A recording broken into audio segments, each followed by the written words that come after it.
સુરત શહેર police economic offences wing આર્થિક ગુના નિવારણ શાખા એના દ્વારા એક ફરિયાદ દાખલ કરવામાં આવી હતી 19 સપ્ટેમ્બરના રોજ.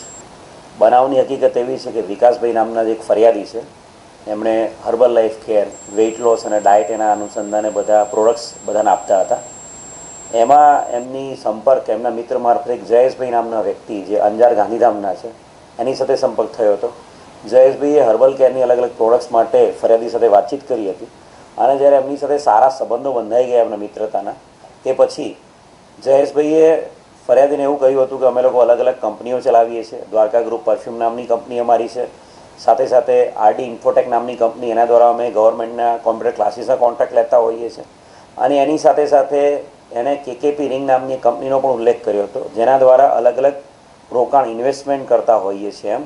અને એ ફરિયાદીને વિકાસભાઈને આરોપી જયેશભાઈની વાતોમાં વિશ્વાસ આવ્યો હતો અને ફરિયાદી વિકાસભાઈ, એમના પરિવારના સભ્યો, એમના મિત્રો એ બધાએ મળીને જે આરોપી જયેશભાઈ અને એમના પત્ની દીપાબેન છે એમની આ જે કંપનીઓ છે એમાં અલગ અલગ 6,50,00,000 જેટલું રોકાણ કર્યું હતું. ઇનિશિયલી રૂટીન ટાઈમમાં એ લોકો ઇન્વેસ્ટમેન્ટના સામે એ લોકોને પૈસા આપી દેતા હતા.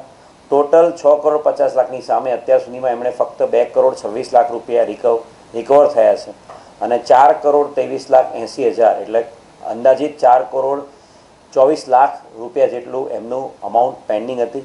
અને જ્યારે ફરિયાદીને એવું લાગ્યું એમના મિત્રોને બધા સાથે આ વ્યક્તિએ છેતરપિંડી કરી છે એટલે ઇકોનોમિક ઓફેન્સીસ વિંગમાં એની અરજીની તપાસ કરવામાં આવી હતી અને ત્યારબાદ માનનીય પોલીસ કમિશનર સાહેબના સુપરવિઝન હેઠળ આ બનાવ અનુસંધાને ગુનો દાખલ કરવામાં આવ્યો હતો અને ગુનાની તપાસ ઇકોનોમિક ઓફેન્સીસ વિંગ દ્વારા કરવામાં આવી હતી અને 2 આરોપીઓને ગાંધીધામ અંજાર એક ટીમ મોકલીને બંને આરોપી જે મુખ્ય આરોપીઓ છે જયેશભાઈ, એમના પત્ની દીપાબેન, બંનેની ધરપકડ કરવામાં આવી છે.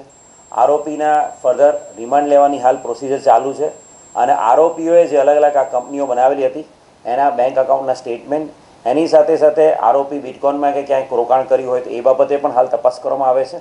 અને સાથે સાથે આરોપીના જે પણ પર્સનલ અકાઉન્ટ્સ હોય જયેશભાઈના અને દીપાબેનના, એમના પરિવારના સભ્યોના પર્સનલ અકાઉન્ટ્સ અને એની જે કંપની છે એની સાથેના ટ્રાન્ઝેક્શનો એ બાબતે ડિટેલ ઇન્વેસ્ટિગેશન હાલ કરવામાં આવી રહ્યું છે અને ફરિયાદીઓ છે એમને વધુમાં વધુ જે રકમ છે એને પરત અપાવવા માટે ઇકોનોમિક ઓફેન્સીસ વિંગ હાલ કાર્યવાહી કરી રહી છે. Thank you.